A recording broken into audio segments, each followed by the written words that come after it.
जो लोग इस वीडियो को देखने के बाद में चैनल को सब्सक्राइब नहीं करते वो 3 दिन में गायब हो जाते हैं। हेलो दोस्तों, वेलकम टू हॉररलैंड।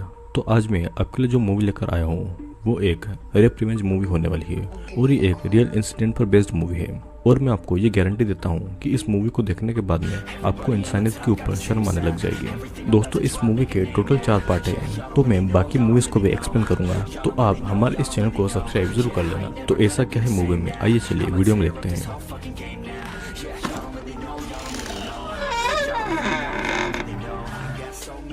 इस मूवी की कहानी शुरू होती है जेनिफर नाम की एक लड़की से, जो कि अपनी कार से एक जगह पर जा रही थी। जेनिफर एक राइटर थी और वो एक बुक लिखने के लिए वहां पर आई हुई थी। वो एक जगह पर रुककर अर्ल नाम के एक आदमी से मिलती है, जो कि उसे जंगल के बीच में बने एक केबिन को देने वाला था। जेनिफर के लिए बुक लिखने के लिए ये जगह बहुत ही अच्छी थी, क्योंकि ये केबिन नेचर के बीचों बीच शांत जगह पर बना हुआ था। अब फिर अर्ल जेनिफर को रास्ता समझा देता है और जेनिफर उस केबिन की तरफ निकल पड़ती है। लेकिन कुछ ही टाइम के बाद में वो रास्ता भटक चुकी थी और वो एक गैस स्टेशन पर आकर रुक जाती है। वो अपनी कार में पहले तो फ्यूल डलवाती है और उस गैस स्टेशन के बाहर 2 लड़के खड़े हुए थे, जिनका नाम एंडी और स्टैनली था। वो दोनों जेनिफर को घूर रहे थे, पर जेनिफर उन पर ज्यादा ध्यान नहीं देती है। तभी वहाँ पर एक और लड़का आता है। इस लड़के का नाम जॉनी है और जॉनी उसे सही रास्ता बता देता है, लेकिन वो जेनिफर के साथ में फ्लर्ट भी कर रहा था और जेनिफर इस बात पर हंस देती है।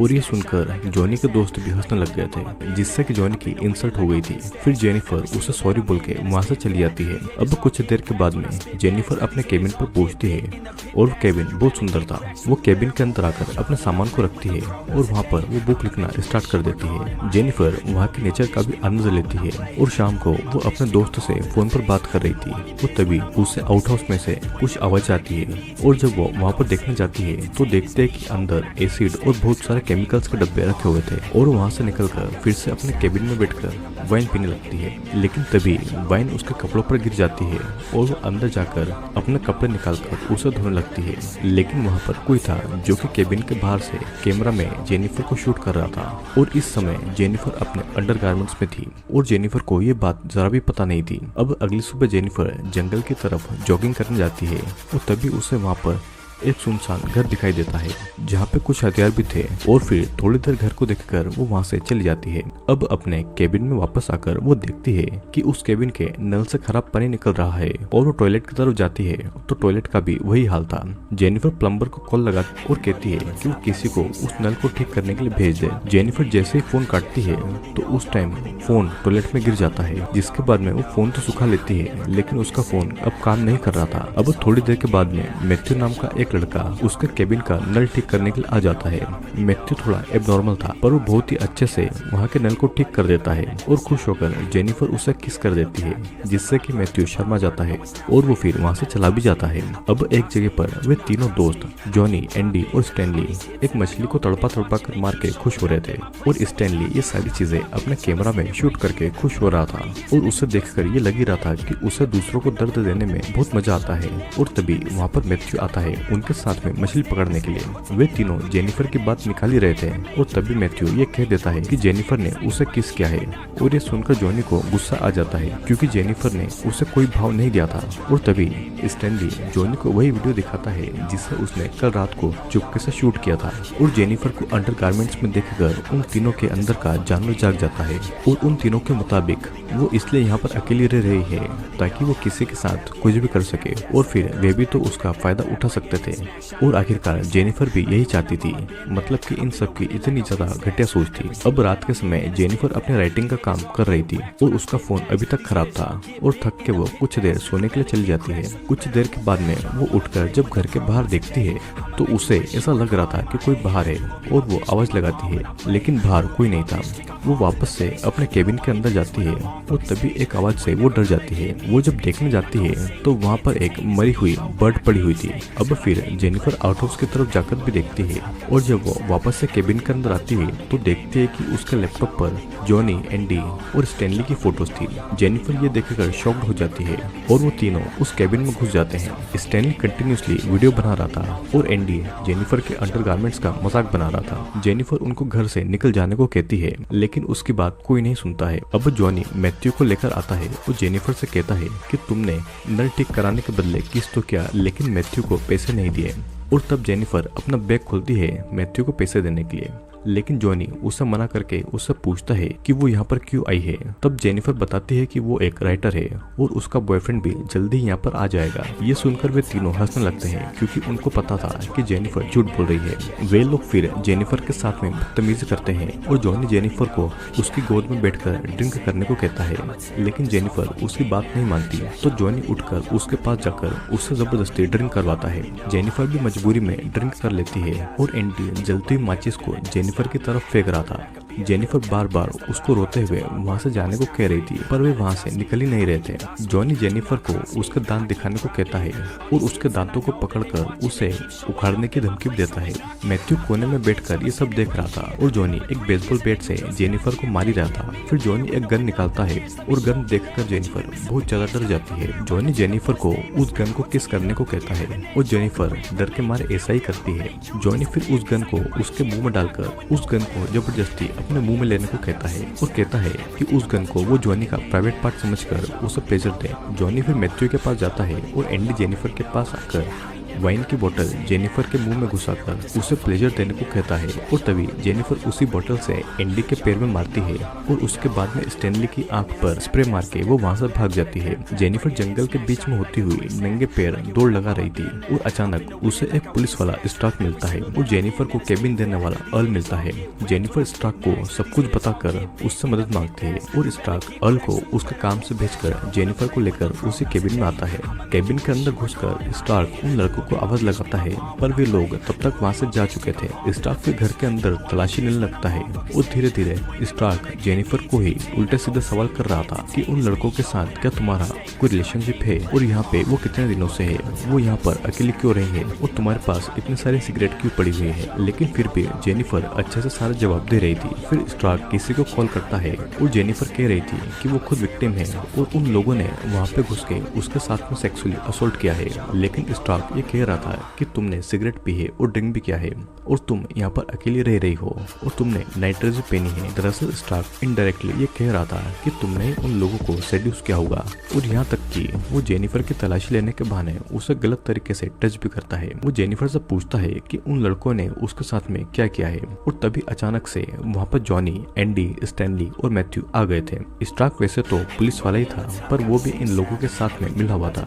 जेनिफर सभी को देखकर बहुत ज्यादा डर जाती है और अब तो स्टार्क भी जेनिफर को सेक्सुअली हरास कर रहा था। वो अपने गन से उसकी बॉडी को हर जगह टच कर रहा था और स्टैनली सारी चीजें अपने कैमरा में शूट करने के लिए बिजी था। स्टार्क अब जेनिफर को टॉर्चर कर रहा था और जेनिफर गुस्से में उसे एक थप्पड़ मार देती है। स्टार्क भी गुस्से में आकर जेनिफर को थप्पड़ मारता है और वो सभी को उसका रेप करने के लिए कहता है। जॉनी मैथ्यू से जेनिफर का रेप करने को कहता है, लेकिन मैथ्यू नहीं मानता। तो जॉनी एक चाकू से जेनिफर की पैंट को काट कर निकाल देता है और वो उसे डांस करने को कहता है और मजबूरन जेनिफर भी डांस करती है। जॉनी, एंडी और स्टैनली जेनिफर की बॉडी को टच कर रहे थे और वो उसे मार भी रहे थे। मैथ्यू भी अपने पैंट खोलकर उनको कहता है कि वो जेनिफर का रेप करने के लिए रेडी है और तब जेनिफर को घसीटकर मैथ्यू के सामने लाया जाता है। मैथ्यू वैसे तो एब्नॉर्मल था, पर वो जबरदस्ती जेनिफर को किस करता है और जेनिफर उसे थप्पड़ मार देती है। तब एंडी और स्टॉक जेनिफर को जमीन पर लेटाकर उसके अंडरगारमेंट्स खोल देते हैं और जेनिफर हिल न पाए इसके लिए उसे सब दूर से पकड़ लिया जाता है। मैथ्यू फिर आकर बेरहमी से उसका रेप करता है और जेनिफर चिल्ला रही थी, लेकिन जेनिफर का दर्द और उसके आंसू वहाँ पर किसी को भी नहीं दिखाई देते हैं। अकेली लड़की को पाकर वे लोग उसे नोच रहे थे और उनके अंदर जरा भी शर्म नहीं थी और इसीलिए स्टैनली ये सब रेप वाला वीडियो बनाकर शूट कर रहा था, जैसे कि ये सब बस एक फिल्म हो। और यहाँ तक कि स्टार्क बाकी सभी लोगों को उसका ब्रूटली रेप करने को भी कह रहा था। और तभी स्टार्क के घर से फोन आता है तो वो स्टैनली को जेनिफर का मुंह बंद करने को कहता है। वो दूर जाकर फोन पे बात करने लगता है और ये फोन उसकी बेटी का था। वो अपनी बेटी से बात करके फोन काट देता है और जेनिफर को मौका मिलते ही वो मैथ्यू को थप्पड़ मारने लगती है और तब मैथ्यू जेनिफर का ही गला दबाकर उसे और ब्रूटल तरीके से उसका रेप करता है। अब कुछ देर के बाद में मैथ्यू रुक जाता है, पर जेनिफर दर्द में हिल भी नहीं पा रही थी और किसी तरह से वो वहाँ से उठकर घर से निकलकर जंगल के बीच धीरे धीरे जाने लगी थी। वो जब जंगल की तरफ जा रही थी तो उसके शरीर पर बिल्कुल भी कपड़े नहीं थे और कुछ दूर जाते ही वे सभी लोग वहाँ पर आ जाते हैं। एंडी म्यूजिक बजा रहा था और स्टैनली वीडियो शूट कर रहा था और जॉनी जेनिफर के पास आकर उसके बालों को पकड़कर उसे जमीन पर फेंक देता है और उसके शरीर पर जो बचे कुछ कपड़े थे वो उसे भी फाड़ कर निकाल देता है। स्टैनली एक जगह पर कैमरा को रखता है और कैमरे की स्क्रीन पर वो जेनिफर को ही उसका वेश दिखाकर एंडी उसे उसकी हालत दिखाता है। एंडी फिर बार बार गंदे पानी में जेनिफर का सर डुबा रहा था और जेनिफर बार बार उसे माफी मांग रही थी और उसे छोड़ देने को कह रही थी और ये सब कुछ उस कैमरा में रिकॉर्ड हो रहा था। वहाँ पर मौजूद लोगों में से किसी को भी जेनिफर का दर्द और उसकी चीखों से कोई फर्क नहीं पड़ रहा था।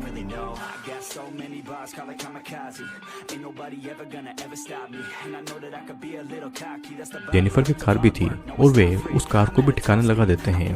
अब मैथ्यू रेप के इस इंसिडेंट के बाद में उन सभी लोगों के साथ में नहीं रहता था और वो हर टाइम बस पानी की तरफ देखता ही रहता था। जॉनी एंडी और स्टैनली को साथ में रहने को कहता है जब तक कि जेनिफर की डेथ बॉडी मिल नहीं जाए। अब रात के समय स्टार्क अपने घर पर आता है और स्टार्क की वाइफ प्रेग्नेंट थी और उसकी एक बेटी भी थी। स्टार्क अपनी फैमिली से बहुत प्यार करता था, पर यहाँ देखने वाली बात यह है कि वो खुद की बेटी होने के बाद भी वो दूसरी लड़कियों का रेप करता है। अब अगली सुबह स्टार्क अल से मिलता है और उसे उस केबिन की चाबी देकर कहता है कि जेनिफर कहीं पर भाग गई है और उसका घर सिगरेट और शराब से भरा पड़ा है और वो एक बहुत खराब लड़की थी। वो बस यहाँ पर लड़कों के साथ में मजे करने आई हुई थी। अब मैथ्यू हर टाइम बोट में बैठकर नदी की तरफ देखता है और जेनिफर के साथ हुई सारी घटना उसको याद आ रही थी और जो कुछ भी जेनिफर के साथ में हुआ वो उसके लिए गिल्टी भी था। सभी जेनिफर को नदी और जंगल में ढूंढ रहे थे और इन तीनों ने जेनिफर की कार को भी डिस्ट्रॉय कर दिया था। मैथ्यू को हर टाइम जेनिफर की याद आ रही थी और उसे वो सब कुछ याद आ रहा था जो कुछ दरिंदगी उन लोगों ने जेनिफर के साथ में की थी। मैथ्यू बहुत डर चुका था और एक दिन मैथ्यू जंगल में बैठा हुआ था और तब वो जेनिफर को हेलुसिनेट करके डर जाता है। अब रात को जब स्टार्क अपनी वाइफ के साथ टीवी देख रहा था तो अर्ल उसे कॉल करके बताता है कि एक लड़का जेनिफर को ढूंढता हुआ आया है और जेनिफर का फोन भी नहीं लग रहा था और वो किसी को भी नहीं मिली थी। स्टार्क के वहाँ पर ऐसा आदमी था जिसने आखिरी बार जेनिफर को देखा था और स्टार्क अर्ल को सुबह मिलने के लिए बुलाता है ताकि वो जेनिफर को ढूंढ पाए। अब एक दिन जॉनी और एंडी के पास स्टैनली भागता हुआ आता है। वो बहुत ज्यादा डरा हुआ था क्योंकि जेनिफर की रेप की वीडियो की जो कैसेट थी वो उसे मिल नहीं रही थी। उसने उस दिन वो सबूत डिस्ट्रॉय नहीं किए थे और अपने पास ही रख लिए थे। जॉनी फिर स्टैनली को मारने लगता है क्योंकि उस टेप में उस रेप के सारे सबूत थे और अगर वो किसी को मिल गई तो वे सब बुरी तरीके से फंस जाएंगे। अब रात को जॉनी टीवी देख रहा था और तभी उसे घर के बाहर कोई आवाज आती है। वो देखने के लिए जाता है तो वहाँ पर एक मरी हुई बर्ड पड़ी हुई थी जैसा कि जेनिफर के डोर पर थी और वो लात मारकर उस बर्ड को दूर फेंक देता है। वो घर के अंदर आता है और तभी फिर से कोई उसे आवाज लगाता है तो वहाँ पर एक और बर्ड पड़ी हुई थी। वो अपनी गन निकालकर बाहर निकलता है तो वहाँ पर कोई नहीं था और फिर वो घर के अंदर आ जाता है। फिर से कोई उसके डोर पर कुछ मारता है। वो घर के बाहर आकर गोलियां चलाता ही है कि तभी वो देखता है कि जेनिफर की चप्पल वहाँ पर पड़ी हुई है और ये देखकर वो बहुत डर गया था। उसे कुछ आवाजें भी आ रही थी तो घर से दूर वो गन लेकर देखने के लिए जाता है तो वहाँ पर मैथ्यू का हैंडबैंड पड़ा हुआ था और जॉनी को लगता है कि ये सारी चीजें मैथ्यू ही कर रहा है। स्टार्क अगले दिन अपनी वाइफ के लिए फूल लेकर घर पर आता है। तब उसकी वाइफ उसे बताती है कि कोई एक टेप देकर उसे गया है लेकिन वो टेप हमारे प्लेयर में फिट नहीं हो रही थी। स्टार्क जब उस टेप को देखता है तो उसे समझ आ गया था कि ये जेनिफर की रेप की वीडियो का ही टेप है और वो बहुत टेंशन में आ गया था। वो जल्दी अपनी वाइफ को बाय बोलकर वहाँ से चला जाता है और स्टार्क के इस बिहेवियर से उसकी वाइफ को थोड़ा अजीब भी लगता है। अब उसी दिन जॉनी एंडी और स्टैनली को बताता है कि मैथ्यू ही है जो कि उन सभी को डरा रहा है और उन्हें परेशान कर रहा है और इसीलिए मैथ्यू किसी को दिख भी नहीं रहा था कि वो कहाँ पर गया है। और तभी वहाँ पे स्टार्क आकर स्टैनली के मुंह पर वो टेप घुसाकर उसे डांटने लगता है। वो उसे गालियां भी देता है। तब जॉनी बोलता है कि ये सारी चीजें मैथ्यू कर रहा है और उसी ने उसके घर पर जेनिफर की चप्पल भी फेंक दी थी। मैथ्यू शायद से गिल्टी होगा और इसीलिए वो ये सारी चीजें कर रहा है। अब स्टार्क मैथ्यू का ढूंढने का बोलकर टेप जलाकर वहाँ से चला जाता है और जंगल में अर्ल और स्टार्क एक साथ थे। अर्ल थोड़ी देर रेस्ट करने के लिए बैठ जाता है और तब स्टार्क अपनी गन से गोली चलाकर अर्ल को मार देता है क्योंकि सिर्फ अर्ल को ही पता था कि जेनिफर आखिरी बार स्टार्क से मिली थी और इसीलिए उसने अर्ल को मार दिया था। मैथ्यू जेनिफर के घर के सामने की नदी की तरफ देख रहा था और तभी उसे कुछ आवाजें आती है तो वो देखने के लिए केबिन के अंदर चला जाता है लेकिन केबिन के अंदर उसे कोई नहीं दिखता और तभी अचानक से वो सीढ़ियों से गिर जाता है और बेहोश हो जाता है। जब वो होश में आता है तो वो अपने सपने में जेनिफर को बैठा हुआ देखता है और जेनिफर उसे अपने पास में बुलाती है। मैथ्यू जेनिफर से माफी मांगने लगता है और जेनिफर उसे अपनी गोद में सुला लेती है। मैथ्यू बहुत रोए जा रहा था और तभी जेनिफर एक रस्सी से उसका गला दबा देती है और मैथ्यू बेहोश हो जाता है। मैथ्यू बेहोश होते टाइम भी जेनिफर को सॉरी बोल रहा था, लेकिन जेनिफर के साथ में जो उसने किया है उसकी भरपाई उसकी सॉरी नहीं कर सकती थी। जिसके बाद में जेनिफर मैथ्यू को घसीटते हुए कहीं पर ले जाती है। अब जंगल में एंडी और स्टैनली मैथ्यू को ढूंढ रहे थे। एंडी को ऐसा लग रहा था जैसे कि कोई उसके पीछे है और वो वहीं पर जाने लगता है। तभी स्टैनली उसे डरा देता है। दोनों कुछ आवाजें सुनते हैं और वहाँ उसका पीछा करने लगते हैं। उनको लगता है कि शायद उनके पीछे मैथ्यू है और वे दोनों जंगल के उसी सुनसान घर में आ जाते हैं। एंडी मैथ्यू को ढूंढने उसके अंदर जाता है और स्टैनली घर के बाहर ही देख रहा था। अचानक से स्टैनली को जेनिफर दिखाई देती है और वो उसे एक स्माइल देती है। स्टैनली जेनिफर को पकड़ने के लिए उसके पास जाता है और तभी उसका पैर एक जानवर को पकड़ने वाले ट्रैप में फंस जाता है, जिससे कि वो दर्द के मारे चिल्ला रहा था और वो एंडी को बुला रहा था। एंडी बाहर आकर देखता है तो स्टैनली के पैर की हड्डियां निकल रही थी और उसका पैर खून से लथपथ भी था। और तभी जेनिफर पीछे से आकर एक बेसबॉल के बैट से एंडी के सर पर मारकर उसे बेहोश कर देती है और स्टैनली के सर पर मारकर उसे भी वो बेहोश कर देती है। एंडी को जब होश आता है तो वो खुद को एक बाथटब के ऊपर लकड़ी पर बंधा हुआ पाता है। तो तभी उस बाथटब में पानी भी चालू होने लगा था और वो डर के मारे स्टैनली को आवाज लगाता है। इधर जेनिफर ने स्टैनली को एक पेड़ से बांध कर रखा हुआ था और अब स्टैनली की हालत वो कैमरा में रिकॉर्ड कर रही थी। जेनिफर उसी तरह से कैमरा को स्टैनली की तरफ रखती है जिस तरह से स्टैनली ने रेप के टाइम पर उस कैमरा को रखा हुआ था। फिर जेनिफर एक मरा हुआ चूहा स्टैनली के मुंह में घुसाती है और उसे खिला देती है। स्टैनली को उल्टियां हो जाती है और फिर जेनिफर मछली पकड़ने वाले कांटों को स्टैनली की दोनों आंखों की पलकों में घुसाकर रस्सियों से खींचकर उसे पेड़ से बांध देती है ताकि स्टैनली की आंखें खुली रहें। अब फिर वो एंडी के पास आती है और एंडी को डराने लगती है। एंडी उससे माफी मांगता है, लेकिन माफी से कुछ नहीं होने वाला था क्योंकि जेनिफर को तो अपने रेप का बदला चाहिए था। वो एंडी को भी पानी में डुबाने लगती है जिस तरह से एंडी ने उसे डुबाया था। फिर वो स्टैनली के पास आती है और स्टैनली की पलकों से खून ही खून निकल रहा था। जेनिफर फिर एक मछली के मांस को उसके मुंह के चारों तरफ लगाती है और वहाँ से एंडी के पास आ जाती है। एंडी के पास आकर जेनिफर फिर से उसको पानी में डुबाती है और निकालने लगती है और फिर जेनिफर एक एसिड के पाउडर को उस बाथटब के पानी में मिला देती है और वहाँ से वो एक लकड़ी को निकाल देती है ताकि एंडी का बैलेंस बिगड़ जाए और वो एसिड के अंदर डूब जाए। एंडी खुद को संभाल नहीं पाता है और एसिड में उसका मुंह डूब जाता है। जब वो एसिड के पानी से बाहर निकलता है तो उसकी जुबान गल चुकी थी और उसका चेहरा भी जल रहा था और धीरे धीरे उसका पूरा चेहरा गल गया था। इधर मछली के मांस की बदबू सुनकर बर्ड्स वहाँ पर आकर स्टैनली को नोच नोच कर खा रही थी और स्टैनली ये सब खुद के ही कैमरा की स्क्रीन पर खुद को देख रहा था। वो पक्षी उसकी आंखों को भी नोच कर खा रहे थे और एंडी और स्टैनली दोनों चिल्ला चिल्लाकर मर जाते हैं। अब कुछ देर के बाद में जेनिफर वहाँ पर आकर एंडी की बॉडी बाथटब से निकालती है और उसका पूरा चेहरा गल गया था और बस उसका कंकाल दिखाई दे रहा था और स्टैनली को तो उन चिड़ियाओं ने नोच नोच कर खा लिया था। और एक तरीके से ये भी कहा जाता है कि उन चिड़ियाओं ने भी अपना बदला लिया जिस तरीके से वे लोग उन बर्ड्स का शिकार करते थे। अब जॉनी अपने गैस स्टेशन पर था और वहाँ पर एक हॉट लड़की को देखकर वो उससे बातें करने जाता है, पर वो लड़की और कोई नहीं जेनिफर थी और वो जॉनी को बेहोश करके अपने साथ में ले जाती है। जेनिफर ने जॉनी को बिना कपड़ों के उसी सुनसान घर में लटका कर बांध रखा था और अभी भी जॉनी की अकड़ नहीं गई थी। वो अभी भी जेनिफर को गालियां दे रहा था। जेनिफर जॉनी को उसका दांत दिखाने को कहती है जिस तरीके से जॉनी ने उसके साथ में किया था। फिर वो एक हथियार से जॉनी के सारे दांत एक एक करके उखाड़ देती है और दर्द के मारे जॉनी का पेशाब निकल गया था। अब फिर वो जॉनी से भी उस गन को प्लेजर दिलवाती है जैसा कि उसके साथ में किया गया था और अभी भी जॉनी जेनिफर को गालियां दे रहा था और हंस रहा था। जेनिफर अब एक घास काटने वाली कैंची को जॉनी के सामने दिखाती है जिसे देखकर जॉनी भी अब डर गया था। फिर तभी जेनिफर जॉनी के प्राइवेट पार्ट को उस कैंची से काटकर उसके मुंह में घुसा देती है और थोड़ी देर के बाद में हम देखते हैं कि जॉनी भी चिल्ला चिल्लाकर मारा गया था।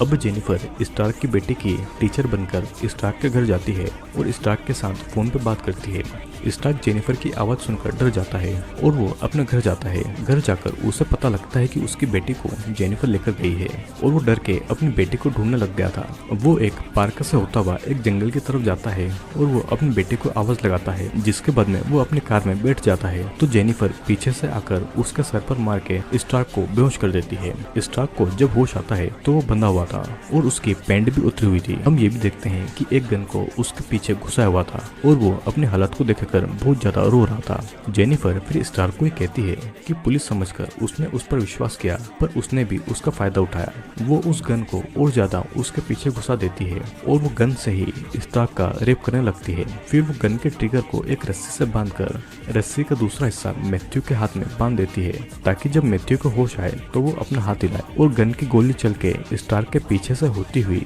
उसके मुंह से बाहर निकले और गोली मैथ्यू को लग जाए और एक ही गोली में दोनों एक साथ मारे जाएं। जेनिफर बाहर आकर बैठ जाती है और थोड़ी देर के बाद में जेनिफर ने जैसा प्लान किया था ठीक वैसा ही होता है और दोनों एक ही गोली से मारे जाते हैं। और इसी के साथ में ये मूवी यहीं पर एंड होती है। ये मूवी एक रियल लाइफ स्टोरी पर बनी हुई है, जहाँ पर 1983 में एक लड़की के साथ में गैंगरेप हुआ था और उस रेप में फंसे हुए लोगों को बहुत कम सजा हुई थी। और इस फिल्म में जिस तरीके से रेपिस्ट को मारा गया था, यही रेपिस्ट की असली सजा होनी चाहिए। दोस्तों, आई होप आपको ये वीडियो जरूर पसंद आया होगा। और हाँ, मैं